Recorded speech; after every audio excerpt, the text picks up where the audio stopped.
It's Monday, November 14th, 2022. I'm Jackson Bird. Today, polar night and midnight sun.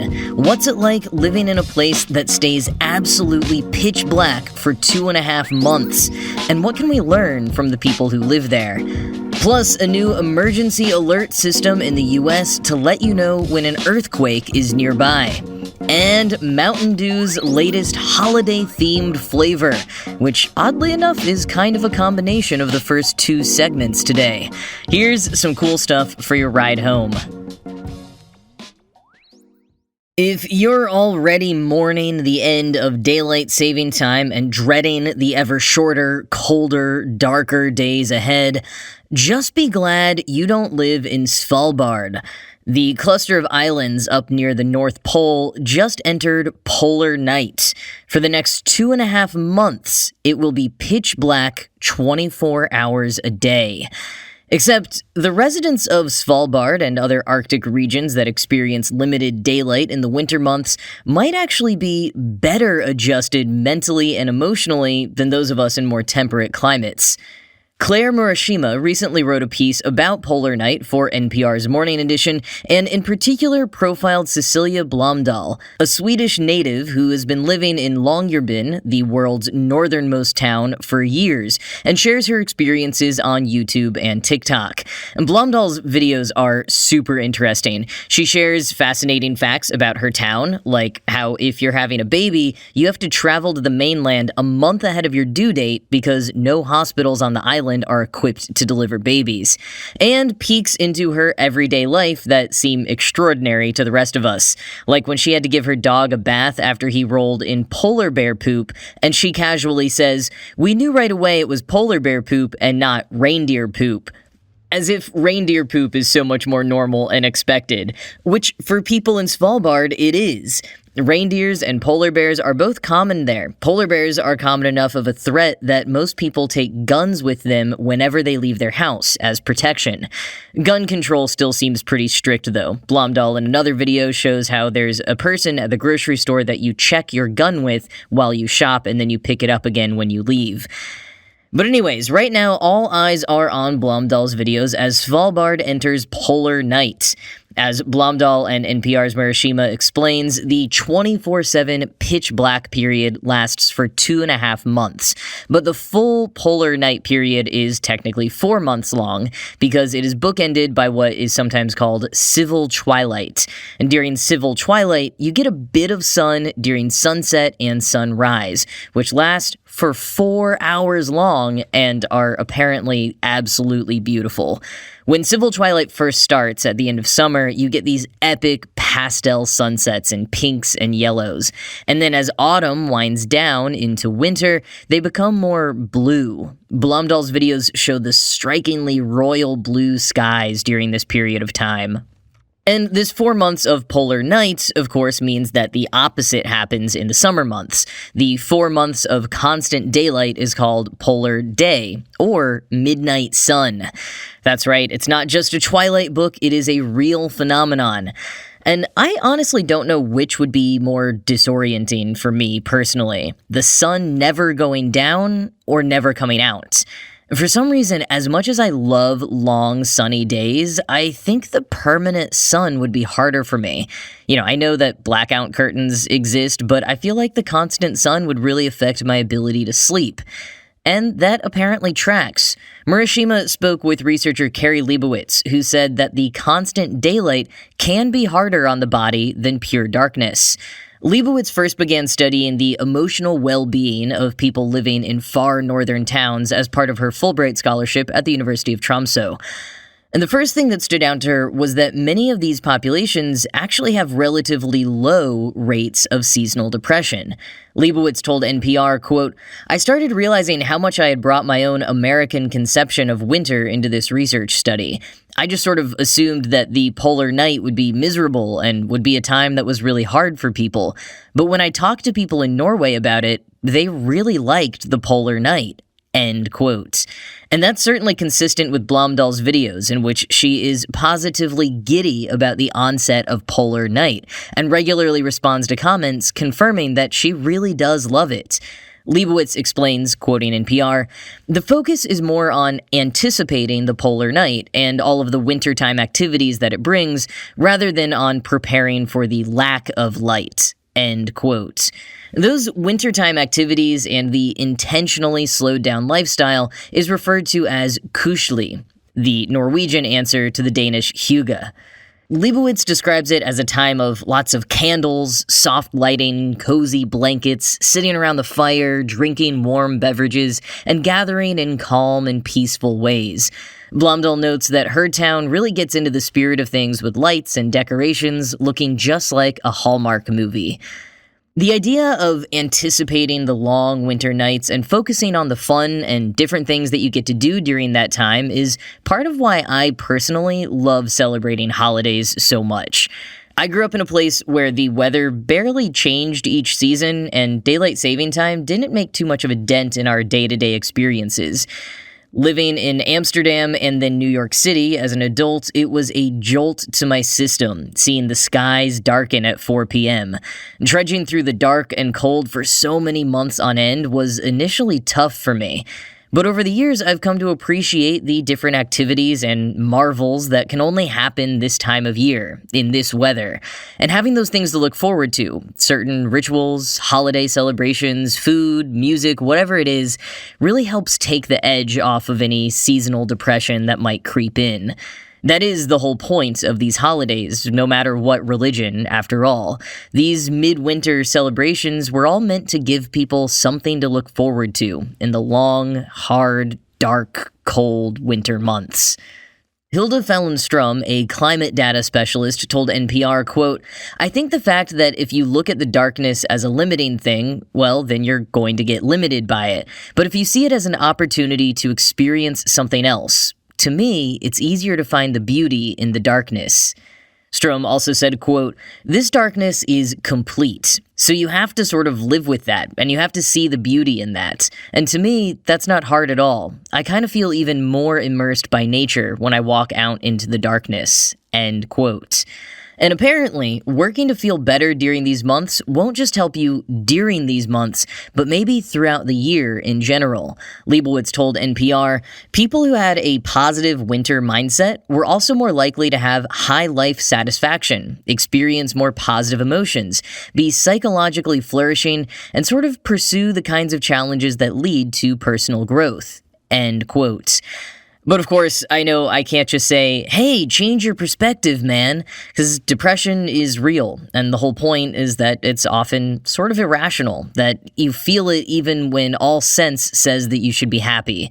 So, to that point, I will also add some further crucial context about the happiness of people who live in places like Svalbard. Many of them self-select to live there. NPR notes that most people in Svalbard choose to move there for winter activities or the Northern Lights or because they took a job there. So the kind of person who lives there is probably already more predisposed to enjoy winter. So we can take some tips from them about how to lean into the beauty of darkness and the cold, while also recognizing that not everyone is going to love winter as much as them. For now, I think I'm satisfied watching Cecilia Blomdahl's stunning and fascinating videos about polar nights while I enjoy my 8 hours of daylight here in New York.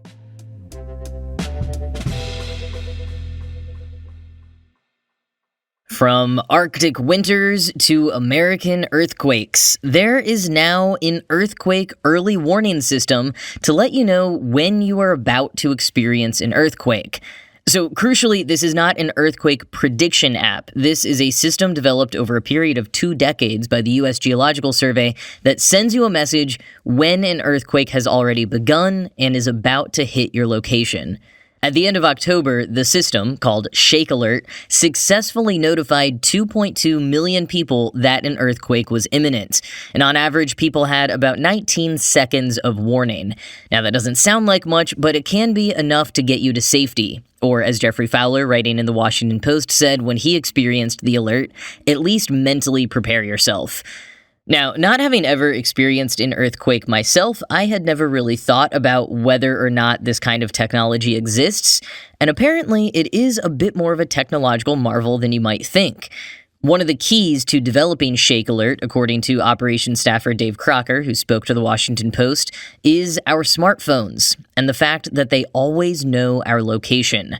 Quoting the Post, when a USGS field station detects an earthquake starting in one place, its network can calculate where else will likely also experience shaking. And knowing your location means the apps and cell towers can beam out the warnings only to the phones in places that might need it. It's easy to take smartphones for granted, but the last time San Francisco had a major earthquake, in 1989, officials could communicate with people only over radio, TV, and loudspeakers. End quote. Now, how it works is that the USGS has field stations roughly every 3 to 6 miles in seismically active areas. Those consist of trunk-sized green boxes inside which are solar-powered motion sensors. One, a version of an accelerometer, measures violent shaking, and the other, a velocity sensor, detects small trembles. The sensors send their readings back to the USGS central computers all day and night. And when a significant shaking is reported, the computers assess the magnitude and location, and they then look at other sensors to determine potentially false readings, as well as clues to where the shaking will spread to. And this all happens in under 5 seconds, after which the alerts get sent out.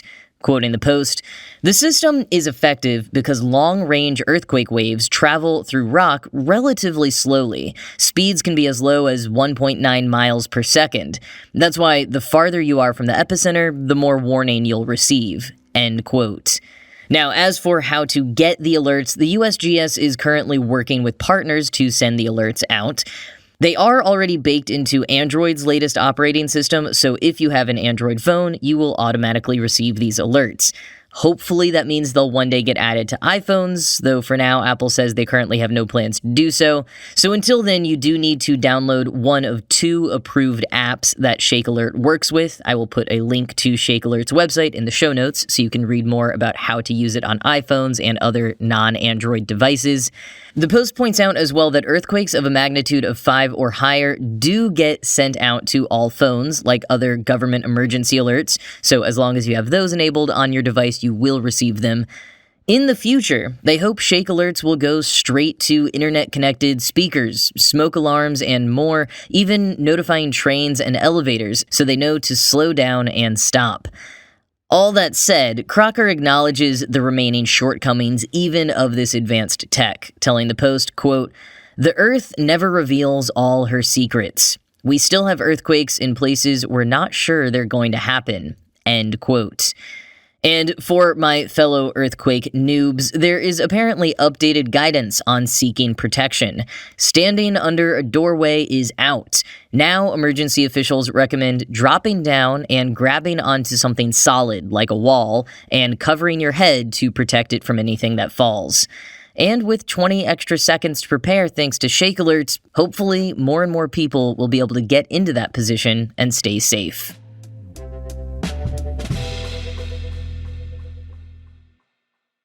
Well, if you're looking for things to add to your list to get excited about this winter, and a quake that you don't need to seek shelter for, get stoked for Mountain Dew's 2022 holiday flavor, Fruit Quake. In a press release, the company said, quote, "Fruitcake has long been known as the holiday dessert no one actually wants to touch, let alone eat. Mountain Dew is changing that. We're making everyone's holiday dreams come true by swapping the dated dessert with a tastier treat." End quote. And quoting Food and Wine, the brand describes Fruit Quake as offering a flavor that merges the iconic citrus flavor of Mountain Dew with a blast of the fruity taste of the holidays. Fruitcakes often eschew citrus in favor of heavier fruits. For instance, our Christmas fruitcake recipe from Andrew Zimmerman features cherries, raisins, cranberries, and apple, not a lemon, lime, or orange in sight. So don't expect Mountain Dew Fruitquake to drink like liquid fruitcake. End quote. Like the company's Halloween-themed Mountain Voodoo and their numerous new and rebooted flavors they've launched just this year, the Fruit Quake bottle comes with a decadently decorated label. In this case, there is also a green cap and what is either a red bottle or this is a very tomato juice-looking soda. Could be both. The soda is reportedly dark red. Early reviews from the Mountain Dew subreddit describe it as a holiday version of Code Red, Sprite cranberry but red and labeled as fruitcake, and a bitter, cold version of a citrus Christmas drink. Which makes me wonder if anyone has or will try heating it up, a la hot Dr. Pepper, which, if you don't remember, is the recipe for basically making mulled wine using Dr. Pepper. Some people genuinely still drink it, even though it was basically just Dr. Pepper trying to increase sales in the cold winter months by creating an actual recipe, whereas Coca-Cola nailed that market by simply throwing Santa Claus and polar bears into their ads. I'll put a link to my previous episode on hot Dr. Pepper in the show notes. But anyways, some people are getting their hands on Mountain Dew Fruit Quake already, but when I checked out all the major grocery stores online, it was listed as unavailable still. So your mileage may vary. Mountain Dew themselves haven't mentioned it on social media since the initial announcement earlier this month. And if you want to dive even deeper into the wide world of Mountain Dew flavors, Geraldine DeRuiter on her The Everywhereist blog this past summer tried 21 different flavors of Mountain Dew and lived to tell the tale. Her reviews of the different flavors get increasingly unhinged as she goes along. Here's her review of the original Baja Blast, quote, "Have you ever wanted to taste something the same color as Windex, but allegedly less likely to make you go blind? This tastes like bland fruit punch and is somehow vaguely vegetal." Later, I looked at my notes. "Meaningless," I've written. "I'm not sure if I'm referring to the drink or my own dew-ridden existence." End quote. If you were previously unaware of how many flavors of Mountain Dew there are, or just want an entertaining read, I highly recommend it. Pairs well with Mountain Dew Overdrive. Link in the show notes.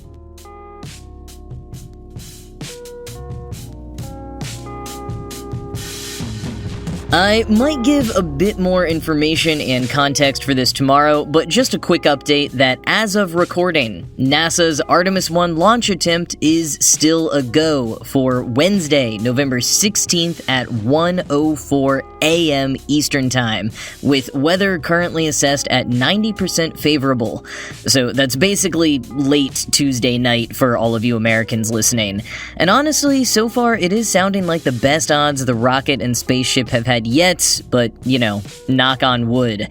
And that's going to be it from me for today. This show was produced by Ride Home Media. I'm Jackson Bird, and I'll talk to you again tomorrow.